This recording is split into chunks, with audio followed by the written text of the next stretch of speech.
Gökyüzünde gördüğünüz beyaz şeritlere kondensasyon izi denir. Motorlardan çıkan sıcak su buharı yüksek irtifada hızla donar ve minik buz kristallerine dönüşür. Nem yüksekse bu izler uzun süre kalır.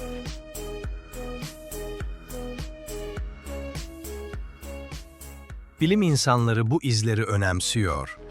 Çünkü iklim üzerinde küçük ama ölçülebilir etkiler yaratıyor.